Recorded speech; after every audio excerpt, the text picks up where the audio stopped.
नमस्कार, news today network के Uttarakhand bulletin में आप सभी का स्वागत है। तो चलिए बुलेटिन की शुरुआत करते हैं हेडलाइंस के साथ। कुंभ को लेकर मुख्य सचिव ने की गाइडलाइन जारी। अब कोविड-19 निगेटिव रिपोर्ट के बाद ही कुंभ में कर सकते हैं स्नान। मुख्यमंत्री तीरथ सिंह रावत के लिए सीट छोड़ने का सिलसिला जारी। अब भीमताल विधायक राम सिंह कैड़ा ने सीट छोड़ने की करी पेशकश। अब एसटीएफ की नई तकनीक से नशे में लगाई जाएगी रोक। शासन को भेजा गया है नया प्रस्ताव। रेलवे की जमीन पर अतिक्रमण मामले में हाईकोर्ट में हुई सुनवाई। हल्द्वानी में पीपी एक्ट के तहत कार्रवाई करने के दिए निर्देश। बेरोजगार युवाओं के लिए अच्छी खबर, बीआरओ ने निकाली 627 पदों के लिए भर्ती। 1 अप्रैल से बढ़ेगा हवाई सफर का किराया। आगे खबर में बताएंगे अब कितना देना होगा एक्स्ट्रा चार्ज। सेहत को रखना है दुरुस्त, इसीलिए हम और हमारे एक्सपर्ट रखेंगे आपका पूरा ख्याल। हर बीमारी का बताएंगे कारण और उसका सही निवारण अपने प्रोग्राम हेल्थ टिप्स में, हर रविवार सुबह 11 बजे। अब खबरें विस्तार से। देहरादून में मुख्य सचिव ओम प्रकाश ने पत्रकार वार्ता की, जिसमें उन्होंने कहा कि अब हरिद्वार में आने वाले लोगों को कोविड-19 निगेटिव रिपोर्ट लानी होगी। उन्होंने कहा कि कुंभ में आने वाले हर व्यक्ति को कोरोना की गाइडलाइन का पालन करना होगा। कुंभ के लिए कोरोना की निगेटिव रिपोर्ट लाना अनिवार्य होगा।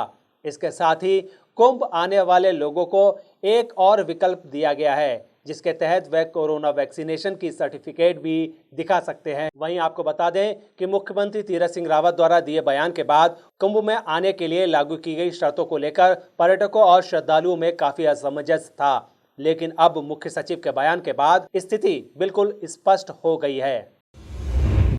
अगली महत्वपूर्ण खबर तीरथ सिंह रावत के उपचुनाव से जुड़ी हुई। मुख्यमंत्री तीरथ सिंह रावत के लिए भाजपा विधायकों के बाद भीमताल विधानसभा क्षेत्र से निर्दलीय विधायक राम सिंह कैड़ा ने भी अपनी सीट छोड़ने की पेशकश की है। उन्होंने कहा कि मुख्यमंत्री भीमताल से चुनाव लड़ते हैं तो निश्चित रूप से इस क्षेत्र में और तेजी से विकास होगा। कैबिनेट मंत्री हरक सिंह रावत कोटद्वार और विधायक महेंद्र भट्ट अपनी बद्रीनाथ सीट मुख्यमंत्री के लिए छोड़ने की पेशकश पहले ही कर चुके हैं। प्रदेश सरकार ने नेतृत्व परिवर्तन के बाद पौड़ी गढ़वाल सीट से सांसद तीरथ सिंह रावत की मुख्यमंत्री पद पर ताजपोशी हुई है। नियमानुसार अब उन्हें 6 माह के भीतर विधानसभा की सदस्यता लेनी है। मुख्यमंत्री के लिए उपयुक्त सीट को लेकर पार्टी में चर्चा शुरू हो गई है। तीरथ सिंह रावत के मुख्यमंत्री पद की शपथ ग्रहण के बाद ही बद्रीनाथ से भाजपा विधायक महेंद्र भट्ट उनके लिए अपनी सीट खाली करने की बात कर चुके हैं, जिसके बाद कैबिनेट मंत्री हरक सिंह रावत ने एक कदम बढ़ाते हुए सीधे आलाकमान के सामने ही इस तरह की पेशकश की थी। उन्होंने कहा था कि मुख्यमंत्री के लिए वह अपनी कोटद्वार विधानसभा सीट छोड़ने के लिए तैयार हैं। अगली महत्वपूर्ण खबर उत्तराखंड एसटीएफ से जुड़ी हुई। तस्करों ने नशीले पदार्थ कहीं भी छिपाए हों, लेकिन अब एसटीएफ को इन्हें ढूंढ निकालने में वक्त बर्बाद नहीं करना पड़ेगा। ये सब करेगा एसटीएफ का नया साथी HND यानी हैंड होल्ड नार्कोटिक्स डिटेक्टर। बड़ी मात्रा में इनकी खरीद के लिए एसटीएफ उत्तराखंड ने मुख्यालय को प्रस्ताव भेजा है। दरअसल अभी तक केवल सूचनाओं के भरोसे ही नशे के तस्करों को पकड़ने का काम होता था। पुलिस अकस्मात यदि किसी व्यक्ति, वाहन या अन्य कई नशीले पदार्थ की तलाश करना चाहे तो वह मुमकिन नहीं था, लेकिन एसटीएफ ने इसका भी तोड़ निकाला है। मुंबई पुलिस की तर्ज पर यहाँ के लिए अब खास उपकरण HND खरीदने की कवायद शुरू हुई है। वहीं अधिकारियों के मुताबिक नशीले पदार्थ, चरस, स्मैक, नशीली दवाएं आदि कहीं भी छुपाए हों, यह मशीन उन्हें ढूंढ लेती है। यदि किसी ने कार की स्टेपनी, कपड़ों या सामान के बीच में कोई छोटी से छोटी पुड़िया भी छिपाई है तो इससे बच निकलने की गुंजाइश कम ही रहती है। दोस्तों, न्यूज टुडे नेटवर्क आपको हमेशा अपडेट करता रहता है, इसीलिए आप वीडियो को देखने के साथ एक लाइक जरूर कर दें, जिससे हम आपको आपकी तरक्की से जुड़ी हर एक जानकारी आप तक पहुंचाते रहें। अगली महत्वपूर्ण खबर हल्द्वानी रेलवे स्टेशन की जमीन से जुड़ी हुई। उत्तराखंड हाईकोर्ट ने हल्द्वानी में रेलवे की जमीन पर अवैध तरीके से काबिज लोगों पर पीपी एक्ट के तहत कार्रवाई करने के निर्देश दिए हैं। हाईकोर्ट ने मामले की सुनवाई करते हुए बुधवार को रेलवे को आदेश दिया है कि वह अतिक्रमणकारियों पर 3 महीने के भीतर पीपी एक्ट के तहत कार्रवाई करे। कोर्ट ने डीएम को भी आदेश दिया है कि जमीन पर हुए कब्जे को लेकर सर्वे कराया जाए और इसकी रिपोर्ट 7 अप्रैल तक कोर्ट में पेश करें। वहीं कोर्ट ने हल्द्वानी निवासी हरि रविशंकर जोशी की जनहित याचिका पर सुनवाई के उपरांत ये निर्देश दिए हैं।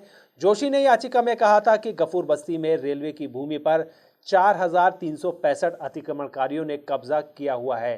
पूर्व में भी 2016 में हाई कोर्ट ने उक्त अतिक्रमण को हटाने के आदेश दिए थे।